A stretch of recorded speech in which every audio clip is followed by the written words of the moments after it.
Welcome to Real Herbalism Radio, show 223, recorded at Big Dog Studios in Eugene, Oregon. Today's show is made possible by the Herbal Nerd Society. Hey everyone, it's Patrick with Real Herbalism Radio. Hey, we have the Herbs in Action Summit coming at the beginning of May.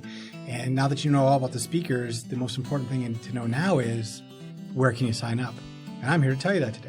So now you've been to the Herbs in Action site, and if you haven't, you should go to herbsinaction.com, take a look at the speakers, take a look at all the other information that we're doing there. More importantly, make sure to hit on the registration button. That way you'll be able to fill out a form and you'll get your invite to the actual summit. It's an all-day affair, and there's going to be, I think, 5 speakers plus a panel, right? So this is going to be a really cool deal, how to survive COVID and beyond. So go to herbsinaction.com and click on the not the subscribe link, click on the registration link.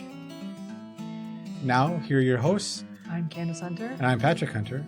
And welcome to Real Herbalism Radio.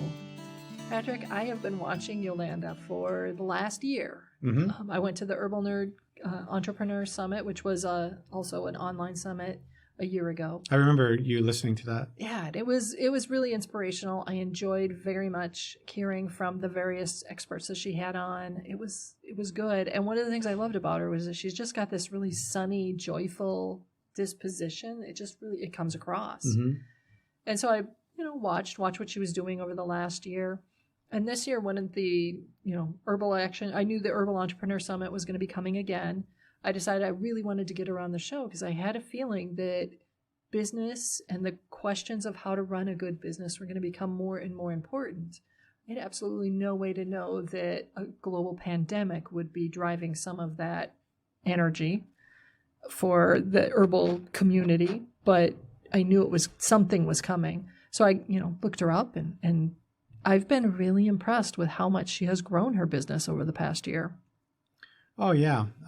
She runs the summit, and then she does all the marketing and all the stuff, and she does it out of this mountain villa, if you will, in Italy. And even during this time when she was locked down, if you will, she was still able to get it up and produce and running. And I have this vision because she told us during this period of time about how, because I asked her, I said, boy, Italy must really be, connected to, you're in the middle of nowhere and you've got broadband. Right. She goes, well, I do, but she said she had to put it out on the, her little receiver, like outside the window. I just kind of see this antenna dangling to try to get, picture her standing there holding. Yeah, to get broadband and try to, or making her husband do it and telling him to move to get the best signal.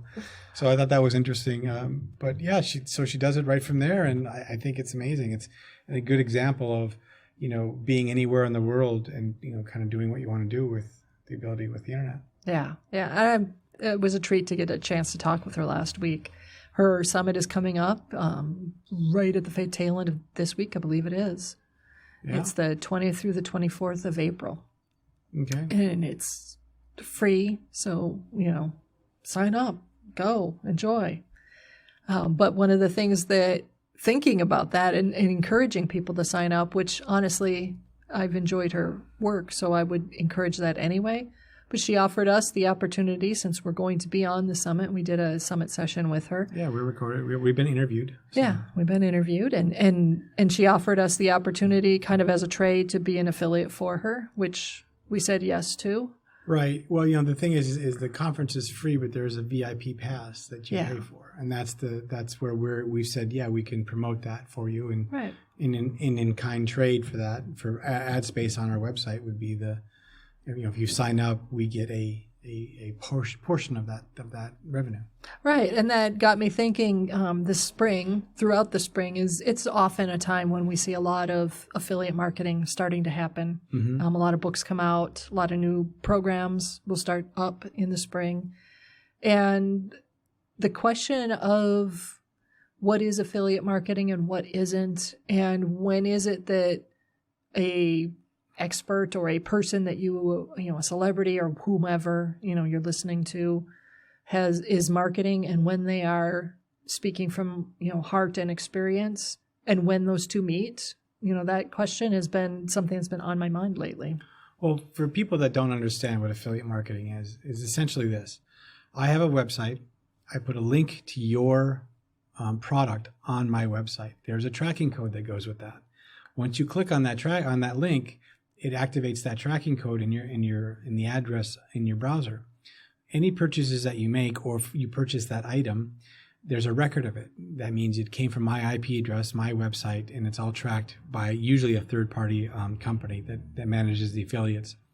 And so what happens with that then is you end up paying the person that you're going to buy the product from, and then they in turn, through this third-party company, pay us a percentage of that money. So we get a vested interest. And it's a really interesting way, a really easy way for websites to offer their space on their pages, so that, because it is hard to figure out how to charge for an ad. Back, when you had a newspaper or magazine, you had a certain amount of column inches, you had a certain amount of readership and distribution, and you could charge rates based on that. Yeah, and they had actually, back then, they had a lot of statisticians and marketers devoted a lot of time, a lot of energy, and a lot of money toward defining how much 1 square inch of ad space was worth in any given size publication. So now it's on the onus of the website owner to promote the items so that you, the listener or reader of the website, will click on that item, and then they'll get, the website will get revenue from that.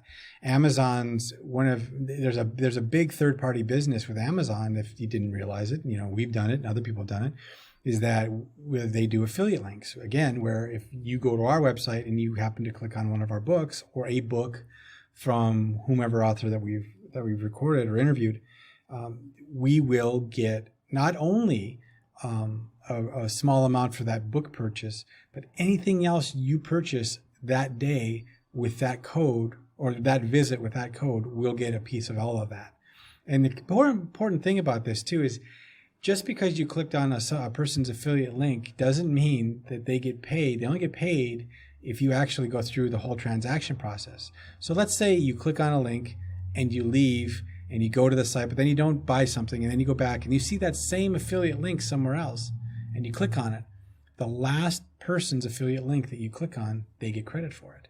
Right. So, it's and you had said this earlier before the discussion, Candace, was like a lot of affiliate marketing companies, and us, we're in that too, don't tell you that's what they're doing. That's one of the things that I have really worked hard on the Practical Herbalist and in Real Herbalism Radio and all the social media stuff that I've done, is to be clear at some point in the post to say, if you click on this link and you buy this item, you'll be supporting me, or you'll be supporting the Practical Herbalist or Real Herbalism Radio, because we are an affiliate. We have an affiliate status with them. Like, for instance, if you go to our website right now and you click on the banner ad for the Herbal Entrepreneur Conference, we are affiliates with them. When you go to the conference and you buy your VIP pass, assuming that you're going to buy it through that link and you don't click on anybody else's links before you actually make your purchase, we will end up getting a percentage of the sale. And I work really hard at making sure that I put that information in part because there are times that I'm saying, hey, this, like for instance, Cammie McBride, she's wrote the book, The Herbal Kitchen. I've read The Herbal Kitchen. It's a really good book. I definitely would recommend that book for beginners. I get absolutely no money for doing so. I'm not getting paid. I'm just telling you how I feel about it. And I'm being honest and I'm being clear and open with you. If I have a different book, and I don't have one right now that I'm an affiliate seller for, but if there were a book that I was directly an affiliate seller for, and I said, hey, this is a really important book, you should read this book, but I didn't tell you that I'm also going to get paid for you buying that book through my link, to me personally, that seems like that's a little bit, I don't want to say unethical, because it's not unethical, but it is kind of sliding some marketing in there and influencing whoever might be listening to me to purchase something that maybe it's great, maybe it isn't, but I've got a bias now. So I didn't grow up. I studied and followed journalistic practices when I was in college, and I've kind of stayed with that throughout my lifetime of career of writing, that idea of recognizing where biases are, what biases are, and how that influences the message that I'm writing about or what I'm trying to get across. That's been really important to me. So I've been paying attention to this and thinking about it, which sounds really like super philosophical. But when it comes down to the practicality of it, recently there was a book launch and I saw like 5 or 6 different, all on the same day, 5 or 6 different people in the herbal community touting this book and having links to, the sell page that the author had for the book. And that was fine.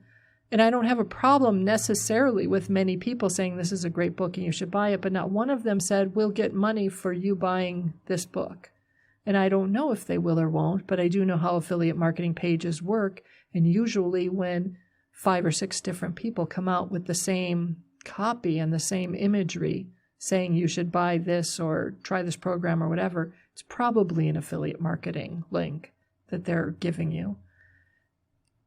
And I wonder about how is that reshaping or shaping how herbalism is, how people who are not part of the in-crowd of herbs are encountering herbs. Now, that one book that got the 5, famous herbalists touting it is more likely to have high sales than some other book, which may be just as amazing or even better, but it doesn't have the celebrity backing.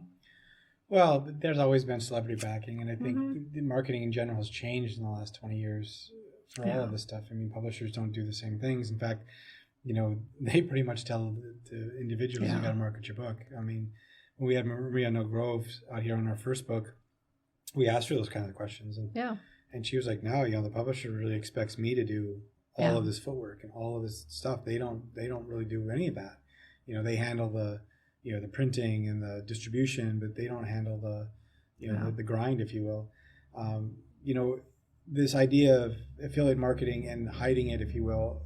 Amazon even knows that this has been a problem. So now if you are an Amazon affiliate, you have to say on your website that you are these are either on the same page in the fine print at the bottom, and a lot of really good marketing companies just said, hey, if you click a link here, we may get paid by it. Yeah. At least they're being honest with it. Yeah.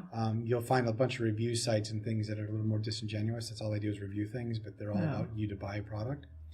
I think when it comes to the herbs stuff, the herbalism part of it, the books and the things, we're in a pretty small field in general. Yeah. And you can kind of tell when something new is coming out because everybody, like you said, has got the same marketing, same pictures, the same pictures, the same everything. And I mean, that right there, that's just tell that's an affiliate marketing piece. And to be fair, I would venture to guess most website ads that you see probably are affiliates because they're so easy to.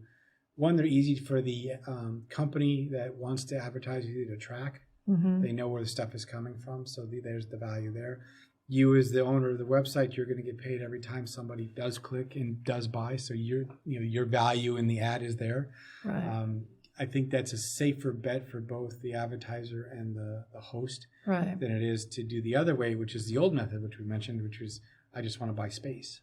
Right. Right. And I don't think that works anymore. I understand that. I mean, it isn't just websites. I mean, it shows up in social media, podcasts like ours. The whole influencer culture is based on that. Yeah. And, I was moved into an office, needed to get insurance. The insurance company said, we can't insure you because you're an influencer. Yeah, I thought that was hilarious. I thought that was hilarious because what I've encountered, my own understanding of influencers is usually they're younger, pretty people who are doing a lot of selfies on their social media poses, and usually, at least the ones I've been aware of, that I knew these were influencers, a lot of times the post is somewhat youthful and, dare I say, vapid, and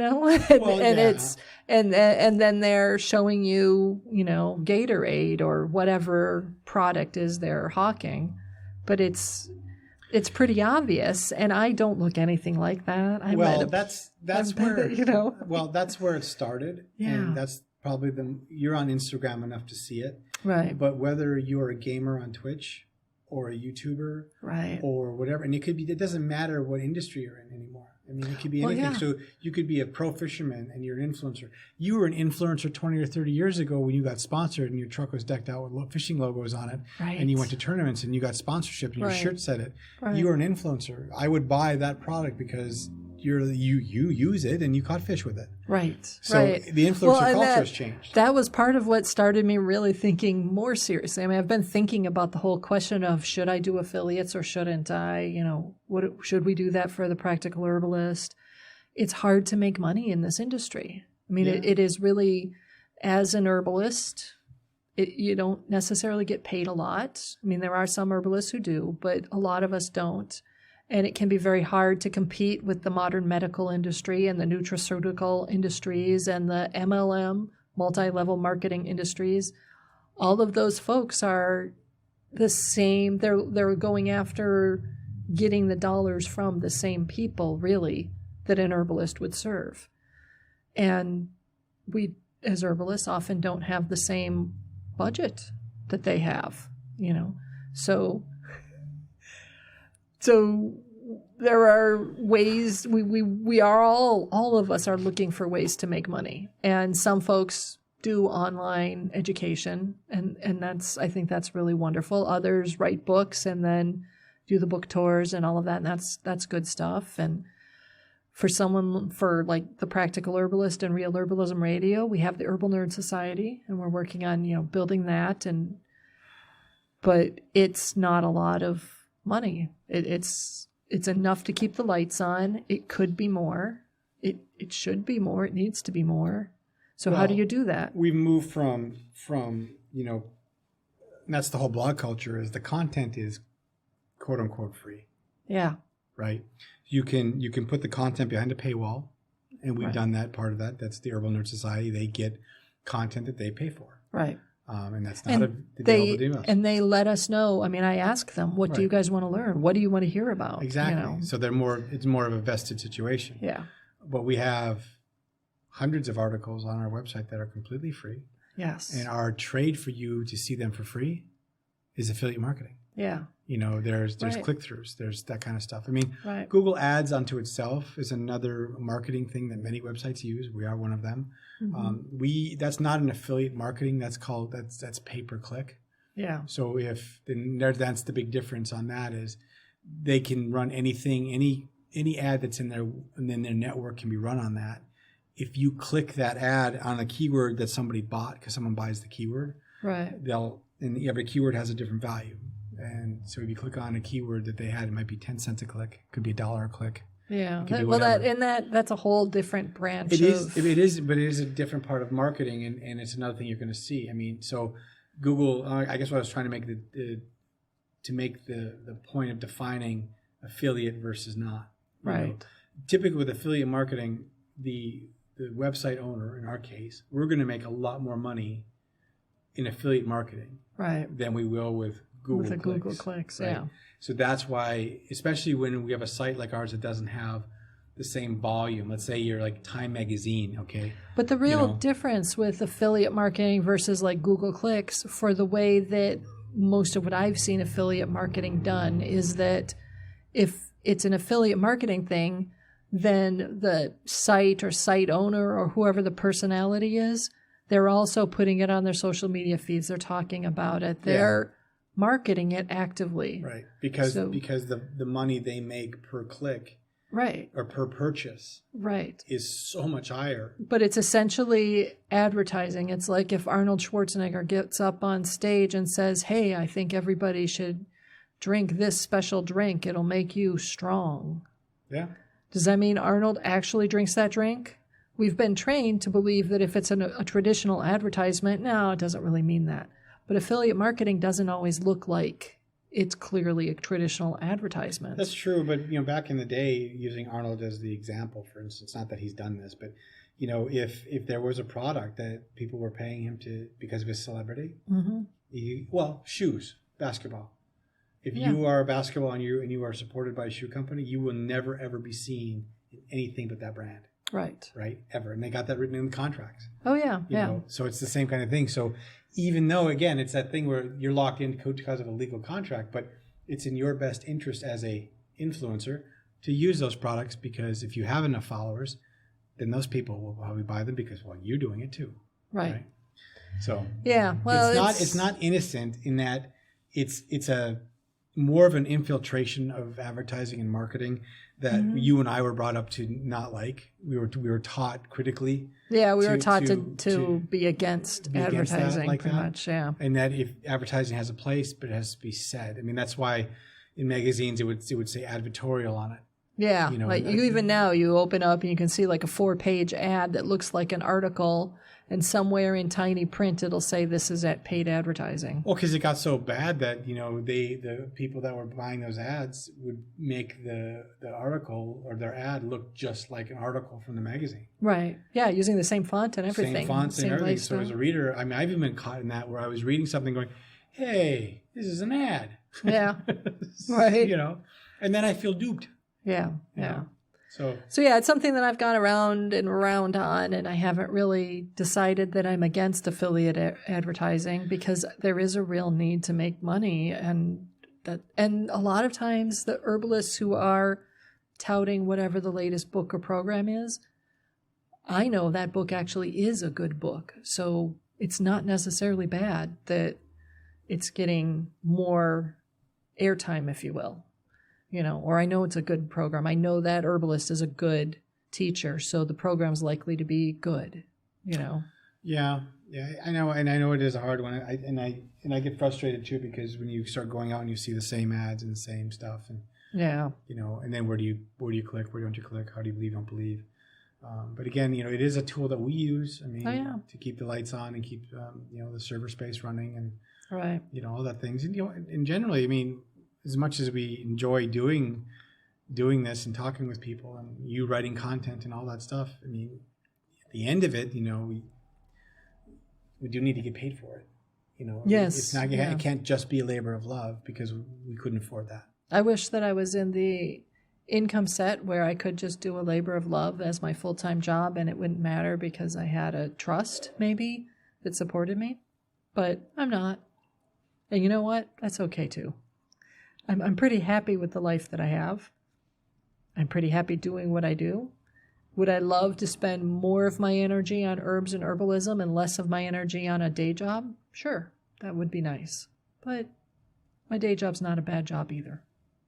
No, not at all. Well, if you like what you heard here, give us a review on iTunes. That'd be awesome. Any of the other places that you hear our podcast, remember we're on Facebook, we're on Pinterest, we're on Instagram, of course. If you have an opinion on this, love to hear it. Say something in an Instagram article.